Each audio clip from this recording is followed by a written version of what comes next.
EVM विरोधात उभ्या राहिलेल्या मार्कडवाडीचं नाव देशभर पोचलं। त्या मार्कडवाडीत आधी शरद पवार आणि आज सत्ताधारी आमदार सदाभाऊ खोत, गोपीचंद पडळकर मैदानात उतरले।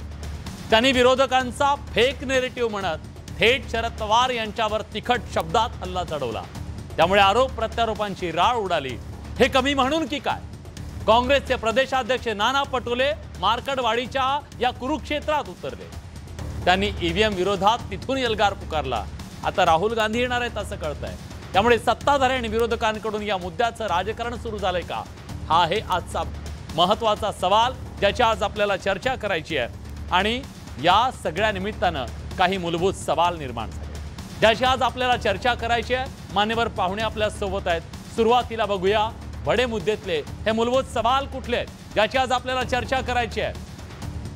मार्कडवाडी प्रकरणाचं राजकारण आता खऱ्या अर्थानं सुरू झालंय का? कालपर्यंत हा मार्कडवाडीतल्या लोकांचा आक्रोश वाटत होता। आता मात्र या सगळ्या मुद्द्यावरून आरोप प्रत्यारोपांचं रणकंदन सुरू झालंय। विरोधकांकडून फेक नेरेटिव्ह चालवला जातोय का?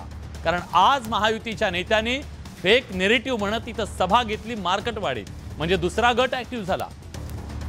त्यांच्या या दाव्यात तथ्य आहे का? सत्ताधाऱ्यांकडून ईव्हीएम विरोध मोडून काढण्याचा हा प्रयत्न आहे का? एक प्रकारे कायद्याचा धाक दाखवून हे सगळा विरोध मोडण्याचा सत्ताधाऱ्यांचा प्रयत्न आहे का? प्रश्न हाही आहे, 52 गावांपैकी विरोधकांचा मार्कडवाडीवर इतका फोकस काय? जातीय समीकरण याच्या मागचं कारण आहे? सवाल हा सुद्धा आहे। चर्चा आपल्याला त्याची करायची आहे। ईव्हीएमच्या आडून धनगर ध्रुवीकरणाचं राजकारण तर खेळलं जात नाहीये ना? मुद्दा हा सुद्धा आहे। म्हणूनच आपण या सगळ्या प्रश्नांची चर्चा करणार आहोत। या चर्चेसाठी आपल्या सोबत मान्यवर पाहुणे आहेत। आपल्या सोबत या चर्चेत सहभागी होण्यासाठी शिवसेना उद्धव बाळासाहेब ठाकरे पक्षाच्या नेत्या सुषमा अंधारे आहेत। सुषमाताई, स्वागत आहे तुमचं। या चर्चेत सहभागी होण्यासाठी भाजपचे प्रवक्ते अजित चव्हाण आहेत। अजितराव, स्वागत आहे तुमचं। शेतकरी नेते जालिंदर पाटील आहेत, याच भागातले ते आहेत, त्यामुळे त्यांच्याकडून सुद्धा आपण ती भूमिका मांडून त्यांची भूमिका जाणून घेणार आहोत। आणि आज शरदचंद्र पवार यांच्या राष्ट्रवादी काँग्रेस पक्षाकडून न्यायालयीन लढाई लढण्याच्या संदर्भातली खलबत दिल्लीमध्ये सुरू आहेत आणि त्यापैकीच एक पराभूत उमेदवार राष्ट्रवादी शरदचंद्र पवार पक्षाचे नेते प्रशांत जगताप आपल्या सोबत दिल्लीहून या चर्चेत सहभागी होणार आहेत। त्यामुळे त्यांचं सुद्धा आपण थोड्या वेळात स्वागत करू। पण मी या चर्चेची सुरुवात करणार आहे सुषमाताईंकडून। सुषमाताई, आज सत्ताधारी तिथं पोहोचले, तुमच्यानंतर विरोधक सुद्धा पोहोचले, पण मुद्दा हा आहे, त्यांचा दावा आहे की जसा या राज्यामध्ये लोकसभा निवडणुकीच्या दरम्यान एक फेक नेरेटिव्ह चालवला गेला संविधानाच्या बद्दलचा, तशाच प्रकारचा हा एक फेक नेरेटिव्ह विरोधक तयार करतायत असं म्हणत त्यांनी आज शरद पवार यांच्यावर हल्ला चढवला। तुम्हाला हा आरोप मान्य आहे का? नाही, भाजपाची एक मोडस ऑपरंडसी असते, खोटं बोल पण रेटून बोल, आणि बोलणारे लोक जास्त आहेत त्यांच्याकडे। त्यामुळे जेव्हा अनेक लोकांचा म्हणजे बहुसंख्य लोक ज्या वेळेला गोंगाट करून बोलायला लागतात त्यावेळेला आपल्याला त्यांचं म्हणणं खरं वाटायला लागतं। मुद्दा आपला सरळ साधा मुद्दा आहे की जर मी 2-3 दिवसांपासूनचे जे काही सगळे ट्विट्स बघतीये की पवार साहेब गेले आणि पवार साहेबांच्या बोलण्यानंतर राज्याचे मुख्यमंत्री सन्माननीय देवेंद्रजी यांनी एक ट्विट केलं आणि ट्विट करताना त्यांनी असं सांगितलं की पवार साहेब, मला तुमच्याकडून हे अपेक्षित नाहीये, लोकमत भाजपच्या सोबत आहे आणि तुम्ही बघा ही आकडेवारी काय पद्धतीची आहे आणि कशा पद्धतीने मार्कडवाडीमध्ये मतांचा ट्रेंड बदलत गेलेला आहे। त्याला जोडून आपल्याला हे सांगितलं गेलं पाहिजे की मार्कडवाडीमध्ये मतांचा ट्रेंड बदलला, पण कसा बदलला? जेव्हा उत्तम जानकर हे भाजपाच्या सोबत होते तेव्हा ती मतं भाजपाकडे जरी दिसत असली तरी ती जानकरांची मतं आहेत। ती मतं जानकर ज्या दिशेला असतील त्या दिशेला ती मतं दिसतात, हे फार महत्वाचं।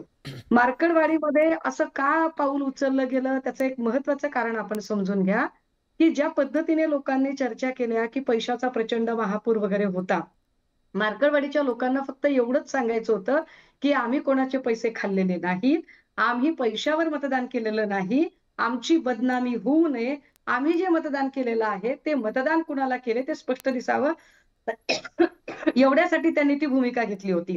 पण याच्यावर देवेंद्रजी जेव्हा म्हणतात की लोकमत आमच्या बाजूने आहे, तर आपला साधा मुद्दा आहे, जर लोकमत तुमच्या बाजूने आहे आणि तुम्हाला त्याच्यावर प्रचंड विश्वास आहे की लोकमत तुमच्या बाजूने आहे, तर काय हरकत आहे बरं?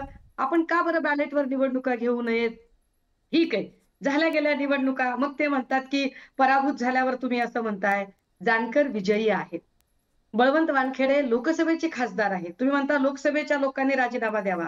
अहो, बळवंत वानखेडेंनी पण म्हटलं की मी राजीनामा द्यायला तयार आहे. ते सुद्धा विजयी उमेदवार आहेत. विजयी उमेदवार सुनील राऊतही आहेत. तेही म्हणतात की मी राजीनामा द्यायला तयार आहे. जेव्हा इतके सगळे लोक म्हणतात की आम्ही राजीनामे द्यायला तयार आहोत. चला, तुम्हाला विधानसभेची निवडणूक नाही का घ्यायची डबल? चला बाबा, चोरीचं तर चोरीचं. जसं काही तुमचं सरकार, कारण हे जनमताच्या आशीर्वादाने नाही, हे तर स्पष्ट झालेलं आहे. ईव्हीएमच्या कृपेने जे काही तुमचं सरकार आलंय ते उपभोगा. पण किमान येणाऱ्या निवडणुका तुम्ही बॅलेटवर घ्यायला काय हरकत आहे? तुम्हाला वाटतंय ना की लोक तुमच्या सोबत आहेत, तर लोक जे ईव्हीएमला तुमच्या सोबत असतील ते लोक बॅलेटवरही तुमच्या सोबत येतील ना. आता राहिला प्रश्न आमचा का आक्षेप आहे, ते आक्षेप सांगितले पाहिजेत. मार्करवाडीचा आक्षेप सांगितला, आता आम्ही आमचा आक्षेप सांगितला पाहिजे. प्लीज. सिनेटच्या निवडणुकांमध्ये 10 पैकी 10 जागा आम्ही जिंकून आलो. आम्ही 10 पैकी 10 जिंकून आलो कारण मतदान बॅलेटवर होतं. पदवीधरमध्ये आम्ही जिंकलो, मतदान बॅलेटवर होतं. शिक्षक मतदारसंघात आम्ही जिंकलो, मतदान बॅलेटवर होतं. पोस्टलमध्ये आम्ही आघाडीवर होतो, मतदान बॅलेटवर होतं. त्यामुळे आम्हाला हे वाटणं फार स्वाभाविक आहे. आणि जर तुम्ही एवढा प्रभू रामाचा वगैरे दाखला देता, है की नाही, म्हणजे मी पुन्हा प्रभू रामाचं नाव घेतलं की भाजपांच्या लावारिस भक्तुल्यांना फार लगेचच असा उतमात होतो त्यांचा. पण जर तुम्ही प्रभू श्रीरामाला मानता, तर प्रभू श्रीराम हे एकवचनी एक बाणी होते. आणि प्रभू श्रीरामांनी एका माणसाच्या शंकेवर सुद्धा सीता मातेला अग्निपरीक्षा द्यायला भाग पाडलं. अरे, जर एवढे असंख्य लोक इथे शंका घेतात, तर तुम्ही अग्निपरीक्षा नका देऊ, सुधारणा तर करा. ठीक आहे. आता प्रश्न इतके विचारले गेलेले आहेत की मी अजून काहीतरी प्रश्न विचारावा असा मुद्दाच नाहीये. वापरायचं सोडून दिलेलं आहे, तर तुम्ही का बरं त्या मशीनला घेऊन बसलेले आहात? अजून एक गोष्ट महत्वाची, म्हणजे मी मुद्दे पटकन सांगितले गेले पाहिजेत, की जेव्हा तुम्ही म्हणता की खूप मोठ्या लोकसंख्येचा हा देश आहे, त्यामुळे आपल्याला ते मशीन वापरणं भाग आहे. दादा, किती दिवस लागतात? निवडणूक आयोग काम किती दिवस करतो? 5 वर्षातून एकदा निवडणूक येते आणि 5 वर्ष तुम्ही पगार घेता. जर तुम्ही 5 वर्ष वेतन भत्ते पगार घेता आणि निवडणूक एकदा येते, तर एकदा येणाऱ्या निवडणुकीच्या साठी तुम्ही का काम करत नाही 15 दिवस तरी? करा ना 15 दिवस काम. लोकांच्या मनात शंका आहे, लोकांची मतं आहेत, लोक सांगत आहेत, तर तुम्ही का बरं त्याला नाही म्हणताय? ताई, इतके प्रश्न झालेत की मला वाटतं आता आपण त्यांच्याकडून उत्तर घेऊया. अजितराव, प्रश्न अनेक आहेत आणि या सगळ्या प्रश्नांची उत्तर आता तुम्हाला द्यायची आहेत. नाही विलासजी, निश्चितपणे मी उत्तर देणार, पण सगळे टोमणे मारण्याचा ठेका आपल्याला आहे असं समजणाऱ्या सन्माननीय सुषमा आमदारांना मला इतकंच सांगायचंय, कुठलाही अद्वा तद्वा न बोलता शेवटपर्यंत या चर्चेमध्ये कायम राहायचं, पळून जायचं नाही. मोहिते पाटलांच्या विरोधामधला डीएनए मरकडवाडी या गावाचा आहे विलासराव, आपण हे लक्षात घेतलं पाहिजे. आणि मला इतकंच सांगायचंय की काही लोकांनी महाराष्ट्रामधल्या एक आधी आपलं जाणून घेतलं पाहिजे की लोकांना आपल्या वक्तव्याबद्दल काय वाटतं, किती राग येतो, किती संताप होतो. त्यामुळं इतरांना जेव्हा आपण प्रतिक्रिया देतो तेव्हा आपले शब्द संसदीय आहेत का हे सुद्धा तोलून मापून बघितलं पाहिजे. काही राजकीय पक्षांचा हिंदुत्ववाद थेट अब्दुल्ल्यापर्यंत गेलाय. आम्ही भक्तुल्ल्यापर्यंत जाण्या इतपत आम्ही आमचा विचार सोडलेला नाही. मी आता मुद्द्यावर येतो. 2024च्या लोकसभेच्या निवडणुकीमध्ये सुद्धा बघा, मी तुम्हाला सांगतो, यांनी आता जे सांगितलं, आमचे जे तिथले स्थानिक आमदार आहेत रामभाऊ सातपुते, माझे अतिशय जिवलग मित्र आहेत. 22 कोटीचा निधी या भागामध्ये या गावासाठी त्यांनी आणला. विलासराव, हे गाव, या गावाचा डीएनएस मोहिते पाटलांच्या विरोधामधला, आपण एक लक्षात घ्या. आजच्या सभेबद्दल आपण बोललं पाहिजे. मुद्दा या गावाचा आहे म्हणून आधी बोलतो आणि मग नंतर इतर विषयावर आपण बोलूया. आज आधार कार्ड घेऊन गावामधले लोक उपस्थित होते आणि त्यांनी सांगितलं की आम्ही भारतीय जनता पार्टीला मतदान केलं. ते हे लोक कधी पाहणार आहे तो दुसरा विषय याच्यामधला बघा. मी तुम्हाला सांगतो की 86 लोकांवरती पवार साहेबांच्या बरोबर गेलेल्या गुन्हा दाखल झालेला आहे. या 86 लोकांपैकी 81 लोक बाहेरचे आहेत. यातले 5 मार्कडवाडीचे, ते मोहिते पाटील गटाचे.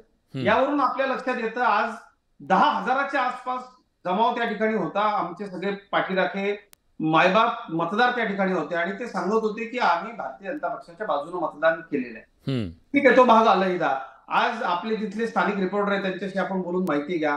गावातल्या भगिनींनी आमच्या नेत्यांना ओवाळलं, सडा संभार्जन केलं, रांगोळ्या घातल्या, स्वागत केलं. आमच्या सभेला उत्स्फूर्त लोक आले होते. 339 लोक होते मोजून शरद पवार साहेब आले त्यावेळेला. आणि ही सगळी परिस्थिती आहे मार्केटवाडीची. आता आपल्या रिपोर्टमध्ये ज्या प्रतिक्रिया येत होत्या त्या प्रतिक्रियेमध्ये बांगलादेश, श्रीलंका, सिरियाचं नाव एका माझ्या राजकीय पक्षाच्या सहकार्यानं घेतलं. आम्ही विचारानं विरोधक आहोत. अहो, तुम्ही कशाची तुलना करताय? या देशामध्ये लोकशाहीनं लोकांनी प्रचंड बहुमताने एक सरकार निवडून दिलेलं आहे. आदरणीय देवेंद्रजी अतिशय बरोबर म्हणाले की आपण पराभव स्वीकारा, तर ते पुढे सगळं आपल्याला नीट पुढे सगळं व्यवस्थित करता येईल. माझ्या मायबाप मतदारांनी आणि आमच्या भगिनींनी, कामगार, कष्टकरी, विद्यार्थी, युवा सगळ्यांनीच मोठ्या प्रमाणावरती महायुतीला मतदान केलंय हे अगदी स्पष्ट आहे. मला सांगा, लोकसभा निवडणुकीच्या वेळेला आम्ही असा रडीचा डाव खेळलो का विलासराव? मला असं वाटतं एकूणच देशाच्या निवडणूक प्रक्रियेबद्दल अशा पद्धतीनं संशय उपस्थित करणं हे अत्यंत चुकीचं आहे. जे माझे लाखो बंधू पण एक मुद्दा त्यांचा होता, मला त्या प्रश्नाचं उत्तर तुमच्याकडून हवंय. त्यांचं असं म्हणणं आहे की जर या लोकशाहीच्या प्रक्रियेमध्ये सामान्य माणसाचा संशय आहे, तुमच्या मागे जनमत आहे, तर मग तुम्हाला ईव्हीएमच का हवाय, तुम्हाला बॅलेट पेपर का नको आहे? जर जनमत तुमच्या बाजूने आहे तर मग होऊ दे एकदा दूध का दूध, पाणी का पाणी, असं त्यांचं म्हणणं आहे. याला तुमचं काय उत्तर आहे? येस विलासराव, मला याचं स्पष्ट उत्तर माझं असं आहे याकरता की देशाच्या सर्वोच्च न्यायालयामध्ये या विषयावरती सुनावणी झालेली आहे. सर्वोच्च न्यायालयानं निवडणूक आयोगाकडनं सर्व प्रकारची प्रात्यक्षिकं तिथं करून घेतली आणि ते सगळं झाल्यानंतर एकमतानं सुप्रीम कोर्टानं या सगळ्या याचिका याच्या विरोधामधल्या फेटाळून लावल्या. हे विरोध करणाऱ्या राजकीय पक्षाच्या कार्यकर्त्यांनी लक्षात घेतलं पाहिजे. आणि व्यक्तिगत मला तर असं वाटतं खरंच एकदा हे झालं पाहिजे. पण शाहीनबाग महाराष्ट्रामध्ये मरकडवाडीच्या निमित्तानं उभी करायची आणि त्यातनं काहीतरी विरोधाला आपण धार लावत बसायची, जी इतर आता कुठलेच मुद्दे नाहीयेत. त्यामुळं या मुद्द्यावरून अनरेस्ट निर्माण करायचा, कायदा सुव्यवस्थेचा प्रश्न निर्माण करता येतो का ते पाहायचं. आणि आपल्या विरोधकांना मिळालेलं निर्भळ यश हे जसं आता सुषमाताई आमदार यांनी आपल्या सगळ्या ऐकून वक्तव्यातनं शेवटी प्रश्नचिन्ह असं उपस्थित केलं की नाही, हे ईव्हीएम मुळे आहे.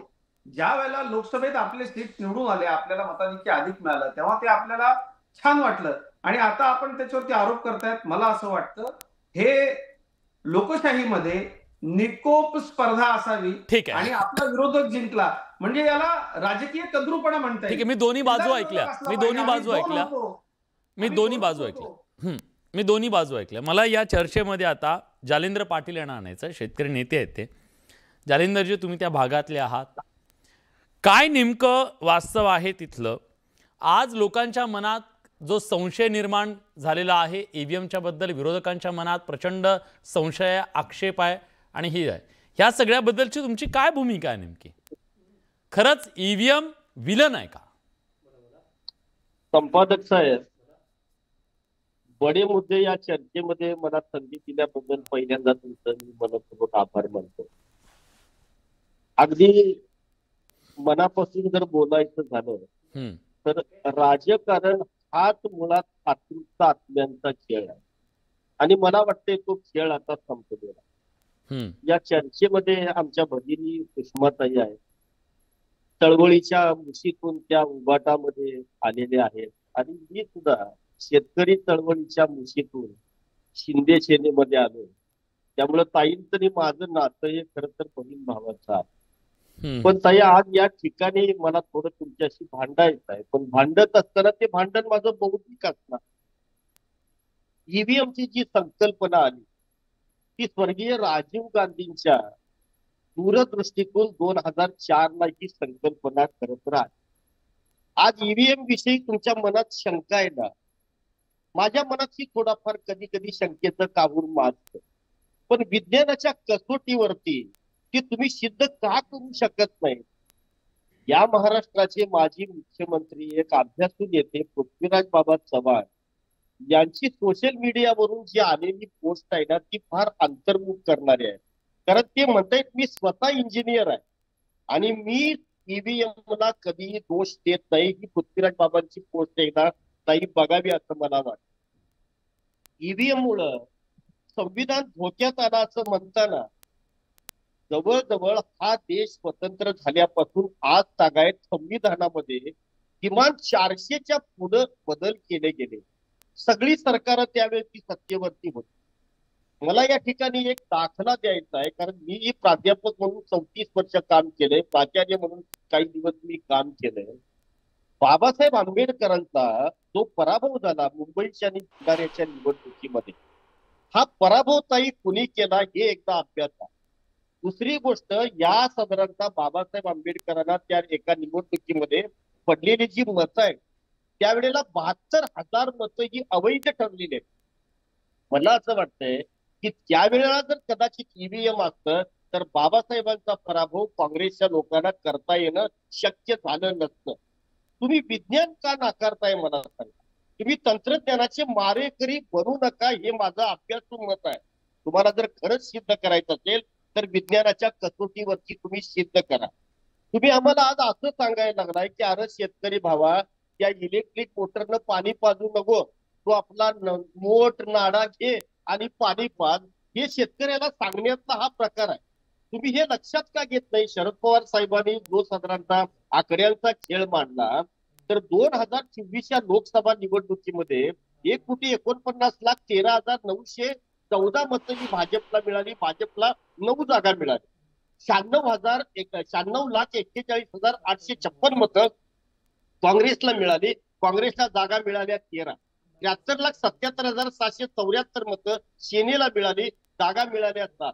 58,51,166 मतं शरद पवार साहेब गटाला मिळाली, जागा मिळाल्या 8.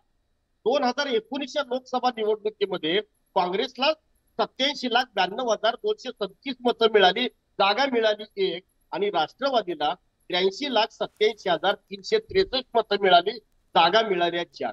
मला असं वाटतंय की तुम्ही कुठंतरी याचा आत्मपरीक्षण करा. आम्ही का मागं पडलो? आताच्या महाराष्ट्रामध्ये नेमक्या कोणत्या योजना कार्यान्वित झाल्या? तुम्ही काही म्हणा. महाराष्ट्राचं 5 ते 5.25 लाख कोटीचं बजेट, त्यातलं 92 ते 96 हजार कोटी जर साधारणतः तर योजनांच्या वरती खर्च केलं तर साधारणतः महसुली येणारी फूट आणि त्याचा होणारा विकासावरती परिणाम हे मी नाकारणे इतका मी अडाणी नाही. पण लाडकी बहीण योजना ही या निवडणुकीमध्ये निश्चितपणानं कुठंतरी निर्णायक ठरली. ठीक आहे. शेतकऱ्यांना 7.5 HP जी वीज बिलं माफ दिली हा फार मोठा ऐतिहासिक निर्णय आहे. 45,000 कोटी रुपये शेतकऱ्यांना दिले आणि त्याचा लाभ 46 लाख शेतकऱ्यांना झाला. आणि त्यामुळे शेतकरी वर्ग हा सुद्धा थोडासा या निवडणुकीमध्ये. ठीक आहे, तुमचं असं म्हणणं आहे की या योजनांचा खूप मोठा वाटा आहे, ईव्हीएमचा वाटा नाहीये असं तुमचं म्हणणं आहे. ईव्हीएम मुळे ह्या निवडणुका नाही तर योजनांमुळे या सगळ्या सरकारला भरघोस मतदान झालं असं तुमचं म्हणणं आहे. मला सुषमाताई हे 2 आक्षेप तुमच्यापर्यंत काहीतरी तांत्रिक कारणामुळे त्यांच्यापर्यंत आवाज पोहोचत नाहीये. हा प्लीज अजित. नाही विलासजी, मी म्हणून सुरुवातीलाच म्हणालो होतो की आपण शेवटपर्यंत कार्यक्रमात थांबा, पळून जाऊ नका. नाही, त्या गेल्या तांत्रिक अडचण असू शकते. तांत्रिक कारण त्यांचं तांत्रिक असंच असतं नेहमी. भारतीय जनता पार्टीच्या वर आरोप करायचे आणि पळून जायचं ही त्यांची सवय. पण ठीक आहे, हरकत नाही. त्या एकूण ज्या सगळ्या शंका ज्या उपस्थित करत होत्या विलासजी, माझं असं स्पष्ट मत आहे, आम्ही लोकसभेच्या निवडणुकीमध्ये रक्ताचं पाणी केलं होतं. भारतीय जनता पार्टीचे प्रदेशाध्यक्ष चंद्रशेखर बावनकुळेंच्या नेतृत्वाखाली भारतीय जनता पार्टीचा, महायुतीचा. अजिजी माफ करा. एक मी मुद्दाम थांबवतो तुम्हाला. आता विरोधी पक्षाच्या भूमिकेत म्हणजे त्या तिथं नाहीये, पण एक मुद्दा विरोधकांकडून विचारला जातोय, त्याचं उत्तर का? ठीक आहे, तुमच्या मेहनतीबद्दल कोण घेतला आक्षेप? तुम्ही मेहनत केली, तुमचं ते यश आहे, त्याच्याबद्दल मुद्दा नाहीये. मुद्दा हा आहे ना की इथल्या निवडणूक आयोगाच्या संदर्भात, त्याच्या निष्पक्षतेच्या संदर्भात, त्याच्या प्रामाणिकपणाच्या संदर्भात जो सवाल विचारला जातोय त्याचं उत्तर का मिळत नाहीये?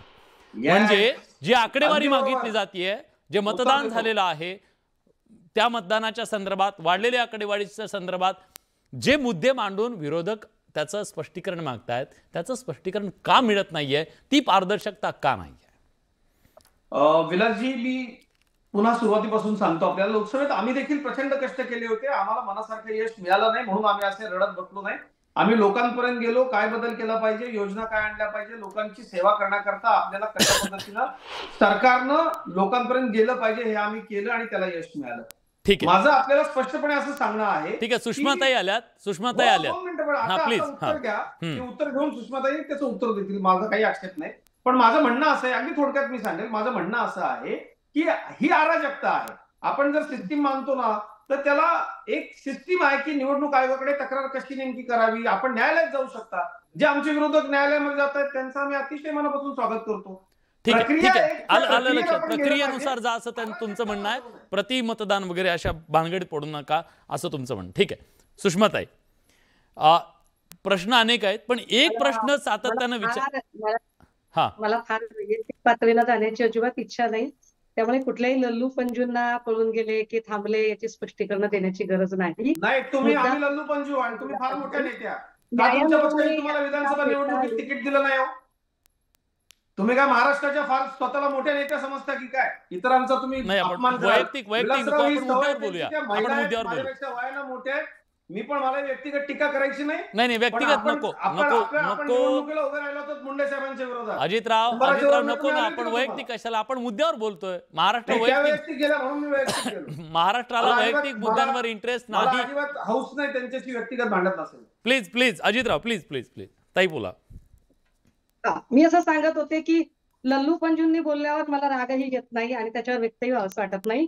मुद्दा हा आहे की न्यायालयाने याचिका फेटाळली किंवा अनेक वेगवेगळ्या प्रकारच्या याचिका दाखल झाल्या ईव्हीएमच्या संदर्भाने आणि त्या याचिका फेटाळल्या गेल्या म्हणून आपण ईव्हीएम वर बोलू नये असं जर कोणाचं म्हणणं असेल तर, किंवा भाजपाचं असं म्हणणं असेल तर हे नीट जरा समजून घ्यावं की या देशामध्ये कायद्याची निर्मिती करताना आणि कायद्याच्याच अनुषंगाने कायद्यान्वये ज्या वेळेला वेगवेगळ्या इन्स्टिट्यूशन निर्माण झाल्या, मग ती ज्युडिशरी असेल, इलेक्शन कमिशन असेल किंवा काही असेल, तर त्यावेळेला कायदा निर्माणकर्त्यांनी एक गोष्ट स्पष्ट केली. त्यांनी असं सांगितलं की हा कायदा लोकांसाठी आहे, लोक कायद्यासाठी नाही.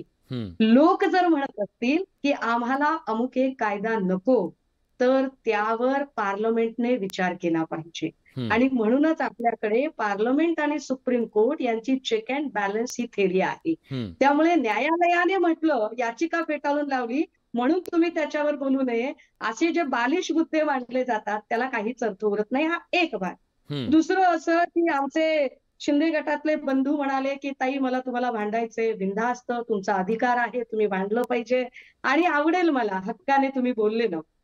पण दादा, जेव्हा आम्ही असं म्हणतोय, आपण जेव्हा लोकसभेची मतं सांगताय, विधानसभेची मतं सांगताय आणि त्या मतांची संख्या सांगताय, त्यावेळेला आपण एक गोष्ट नीट समजून घ्या की फक्त विधानसभेचेच लोक नाही तर लोकसभेचे विजयी उमेदवार बळवंतराव वानखेडे सुद्धा म्हणतात की जर भाजपा म्हणत असेल की लोकसभेच्या लोकांनी मग राजीनामे द्यावेत, तर होय, मी लोकसभेचा विजयी खासदार आहे आणि मी राजीनामा द्यायला तयार आहे, तुम्ही बॅलेटवर निवडणूक घ्या. माझं त्याच्या पुढे असं म्हणणं आहे दादा की ठीक आहे, चला बाबा ईव्हीएमच्या कृपेने भोगा अजून 5 वर्ष, काही हरकत नाही, घ्या तुम्ही 5 वर्ष. अहो पण किमान येणाऱ्या इलेक्शनला तर तुम्ही बॅलेटवर या, काही हरकत आहे का? एक प्रश्न आहे, एक प्रश्न खरं तर मला लेट मी फिनिश, फक्त एकच वाक्य. ते असं म्हणाले की तुम्ही तंत्रज्ञानाला विरोध का बरं करताय? राजीव गांधीजींनी तंत्रज्ञान आणलं आणि त्याला तुम्ही विरोध का करताय? एक लक्षात घ्या, आपण अनेक गोष्टी तंत्रज्ञानाने स्वीकारल्या.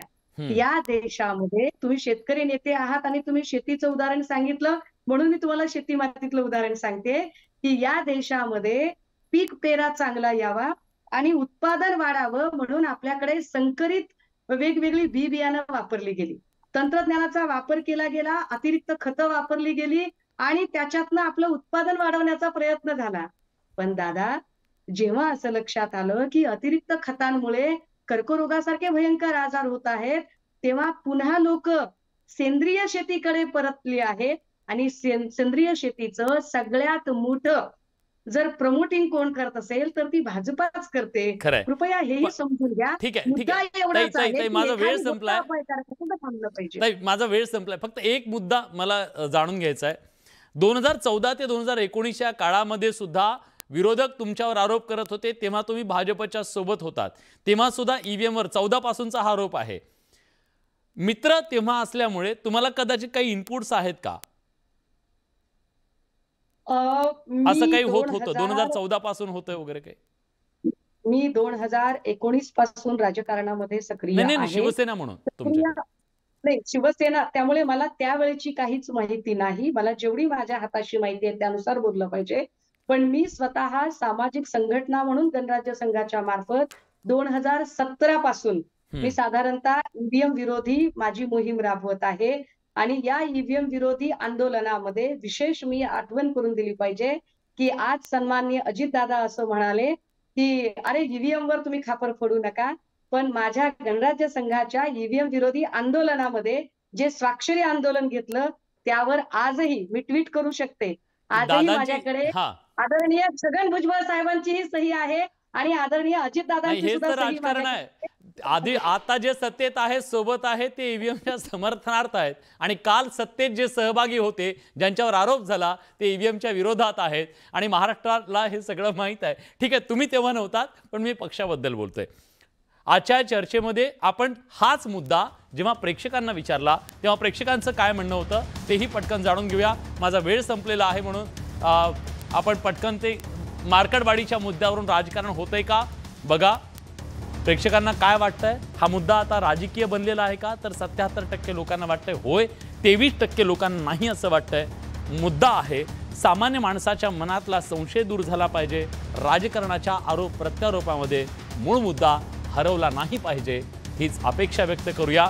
आजच्या चर्चेमध्ये आपण आलात, आपले मुद्दे भूमिका मांडलात, त्याबद्दल तुमच्या सगळ्यांचे मनापासून आभार.